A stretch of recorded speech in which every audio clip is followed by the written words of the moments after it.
Good afternoon, and congratulations to the graduates.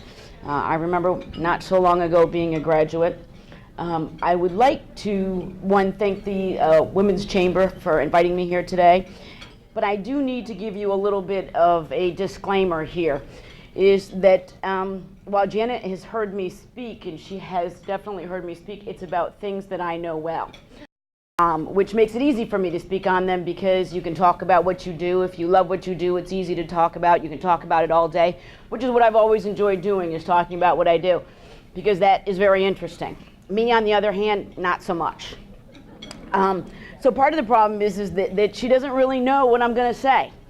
So all that being said, I want you to know that the views of this speaker have not been approved by the chamber, and that they will be shocked and awed, I'm sure, like you will be, about what I'm going to say. I'm going to tell you a little bit about myself, and then hopefully we'll get to how I actually got to where I am. But you know, when I thought about this, and of course at first when I got the phone call, would I like to speak, I said great, because I'm thinking about the commission and how I'm going to talk about my work. And then I found out that there was actually something that I was supposed to do very specifically, which is to talk about climbing the public sector ladder. That would require that I knew there was a ladder to climb. And so I had to begin thinking about, how did I get here? And that actually sent me on a journey that I didn't expect to go on. The good news was that I had a couple of months to take that journey and to try to do what I could to give you a snapshot about how I got here, and then ultimately how you can get here too. But the long and short of it is, I found out after months of this journey and thinking about it, that the reality is that I got here because I was born black. Now, that's going to be a problem for a lot of you in this room. I would suspect that you don't have that same position that I have, which is that you were born black. And that doesn't mean that, in fact, that you can't actually climb the ladder and that you can't participate in the public sector. It's just how I got here. And it's important to make a distinction between being born black and being black. And I say that simply because I didn't get the job because I was black. I got the job because I was born black. And why I say that is because it's about my experiences and how I came to this position by way of my experiences. And obviously the majority of my experiences are about me being black. I grew up in Pittsfield, and Pittsfield is a majority at the time that I grew up in, okay, here goes, in the 60s. It's always difficult to say that, but I hope I'm among friends and you will keep my secret. I'm 49 years old. I'll get that out of the way. So that means that some of my references obviously will be, they have to be based in time, because it's the only way that you can understand what I'm talking about, and I have to put a little bit of my conversation in context for you as to how being black impacted my life, so much so that I ended up as the commissioner of the MCAD. And again, it's important to also note that the sense of humor part, and I apologize already in forward, so that you know that at any time I don't mean to offend anybody. I just have a really bad sense of humor. I've been working on that along with attempting to lose weight. You can see that that's not going too well either, but I'm doing the best I can. So let's talk about how I got here and why being black is important. And I want to say this about experience first, is that I'm the sum of my experiences, as everyone is that all of the things that happen to us in life really shape us. They make us who we are today. We are the product of the experience in the way of decisions that we make in the future, things that we're going to do, things that we've done, and how we respond to the things that have happened to us. So I kind of want to take you a little bit on my journey in my experiences, so that you kind of get the full, robust flavor of how I came to this point in my life.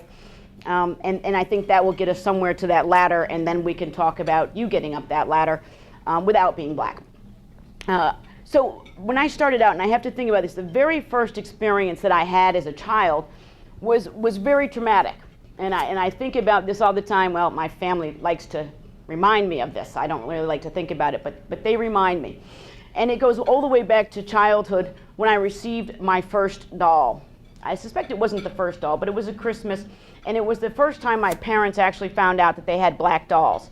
And so they got this black doll, and I think they were all pretty excited. They had it all laid out in a little bassinet, had all the commiserate clothes with it and everything, and they were pretty excited to see the look on my face when I came downstairs to see this new black doll that would, essentially supposed to look like me and make me feel good. if any of you know about the Clark story, you'll know why this doesn't work out the way they anticipate. Is that I see that doll, I freak out, I scream, I pick it up by its leg, and I scream, it's Indian, and I'm crying, why did they do this to me? And this is awful. I have now been faced with who I am in a way that I hadn't anticipated. I wanted a doll that didn't look anything like me, and needless to say, the shock on their face, it really didn't make for a pleasant Christmas. That was one of, I guess, the first of many unpleasant Christmases as I went through my life. But it was one that kind of gave me that sense of thinking about the fact that I really never really liked myself. There was all the things about me that I didn't like. I was, short, I wanted to be tall. I was brown, I wanted to be white. I had black hair, I wanted to be blonde-headed. My father never graduated from high school. I wanted him to be a doctor or a lawyer. All of the things that I thought were important in life, that mattered, were things that weren't working for me. And quite frankly, it seemed to go that way for quite a long time. And part of that was the educational process that I had to go through in order to get out of high school alive. And I say that alive because there were really some dark times in my life as a result of the things that I experienced while I was going to school. Going to school wasn't always easy. We had to walk to school. I know some of you don't remember that long walk uphill both ways. But that was the walk that I journeyed every day. And in most days, it would probably go uneventful, and it was pretty cool. I'd just walk to school with my girlfriend and our little Polly Flinder dresses. They were cute. I thought I was cute, but the reality is that we all had to wear dresses, so it wasn't anything special. But what happened was from time to time, I would meet the bully on the playground, so to speak, on my way to school, which usually would begin the issue of reminding me that I did not look like the other people in school.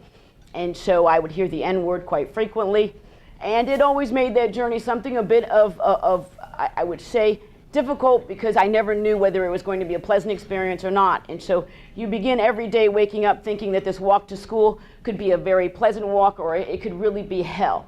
And that gives you a sense of anxiety. And so I think that anxiety would be one of the key things that I remember most about my life, is that I was always anxious about what would happen. How would I be singled out today? What would be different? What would make my day? What would make it difficult for me? Would I be hiding under my desk? And there are a lot of those stories that happened over the years. And I will give you an example. I was in 5th grade, and I had Mr. Cooper. You all remember when you have trauma, you remember everybody's name, where they were sitting, what color outfit they had on, right? This is that trauma moment. And Mr. Cooper had given us a little project to do. And what we were supposed to do is go home and talk to our grandparents and find out where they came from. So it's about ancestry, and we're going to tie it back to, the map and where people came from. And this is a, kind of social studies project. And so, all the kids went home. I went home, and I asked my grandmother, because that's who you were supposed to ask, where are you from? And my grandmother said, well, I really don't know, honey. She said, but, the story goes that I'm from Ireland. Now, what you have to understand is my grandmother doesn't look anything like me. Needless to say, otherwise she wouldn't be from Ireland. But, so I go back to school, and everybody does their little thing, and they're talking about, where they're from. And it's my turn, and I say to Mr. Cooper exactly what my grandmother says to me. I don't know. The problem is that Mr. Cooper decided to interrupt me and say, why don't you try Africa? Now, at that moment, my first thought was my grandmother. And I knew she could not be from Africa. She looks more like the color of this thing over here. And at that time, I did not know that there were white Africans, because I'm only in 4th or 5th grade. And so I scream, but my grandmother's white. The horror on that man's face. Not the horror that he said what he said, but the horror of the fact that I could possibly be from a woman who didn't look like me. And so we had this little game afterwards, and he realized that he had done something really radically wrong. And so he let me win the game that we were playing. It was, go point out the state, and he'd tell you the capital, and you have to point the state, or he'd tell you the state, you have to point the capital. And I knew I lost, but he let me win. And I realized that really wasn't appropriate. It's bad enough that he did what he did, but now he made me a winner when I really hadn't won, and that victory certainly was hollow. I went home that afternoon, and I told my mother this story. Not a good idea. because what is she going to do? She calls my dad on the phone. My father erupts. This is it. He's going to school. Now, this isn't the first time he's been to school, mind you. I was black at the beginning, so we spent a lot of time at school together, which is kind of good because he didn't graduate from high school, so maybe he needed a refresher course. I was the one that was going to give it to him. And so my dad and I spent a lot of time in school, and I was absolutely mortified at what he was going to do. And I begged him, please, Dad, don't go. Don't do this to me. You don't have to do that. I'm okay. It's over. I don't want any more attention called to the situation as it already existed. Well, my father, he never listened to me. And so what happened is he decided not only would he go, but he would take my grandmother and her sister. Okay, now imagine this. We're in class, and I'm praying that he doesn't remember exactly what time third period is. But he does. And all of a sudden, here it comes.